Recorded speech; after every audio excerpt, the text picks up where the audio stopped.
Bu şəkil idman tibbində ən populyar şəkillərdən biridir. Burada yuxarı hissəsində 21 yaşlı insan üçün, aşağı hissəsində isə 63 yaşlı insan üçün bu nahiyəsinin əzələ kütləsinin və dəraltı pi qatının MRT şəkli verilib. Gördüyünüz kimi 21 yaşlı insanda budun tam diametri demək olar ki, əzələ kütləsi ilə doludur və ancaq nazik bir halqa şəklində dəraltı pi qatı görsənir. Amma yaşı dolduqca, heç bir fiziki aktivlik olmadıqca aşağıdakı şəkil yarana bilər. Hansı ki, əzələ kütləsinin azalması baş verir, dəraltı pi qatı artır və hətta əzələ toxuması pi toxuması ilə də əvəzlənir.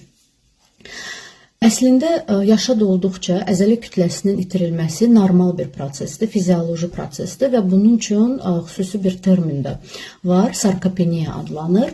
Sarkopeniya əslində təhlükəli bir prosesdir. Nəyə görə? Çünki yaşlı insanlarda əzələ kütləsinin itirilməsi əzələ gücünün azalmasına, balansın, koordinasiyanın azalmasına, yıxılma hallarına, yaşlılar üçün çox təhlükəli olan yıxılma hallarına da gətirib çıxara bilər. Bütün bu vəziyyətlər çox ciddi fəsadlarla nəticələnə bilər. Məsəl üçün, yıxılma halları put sümüyünün sınığına gətirib çıxarar, hansı ki, özlüyündə çox ciddi bir fəsaddır və hətta ölümə kimi gətirib çıxara bilər yaşlı insanlarda. Bunların qarşısını almaq üçün nə etmək lazımdır? Mən yenə də digər tədbirlərə toxunmayacağam, sırf idmanla məşğul olmaq haqqında danışacağam. Yaşlı dövrdə əzələ kütləsinin itirilməsinin qarşısını almaq üçün daha erkən yaşlardan əzələ gücünü artıran idman hərəkətləri ilə məşğul olmaq lazımdır.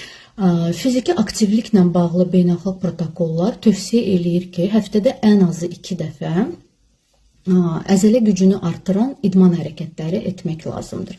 Amma burada bir məqama toxunmaq istəyirəm. Əgər insan heç vaxt idmanla məşğul olmayıbsa, dərhal ağır hərəkətlərdən başlamağa ehtiyac yoxdur.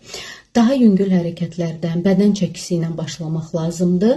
Daha sonra bədən o yükə öyrəşdikcə artıq əlavə yük, əlavə ağırlıqlardan istifadə etmək olar. Yəni yenə də yaşlı dövrdə əzələ kütləsinin azalmasının fəsadları ilə üzləşməmək üçün daha erkən yaşlardan əzələ gücünü artıran idman hərəkətlərini etmək lazımdır.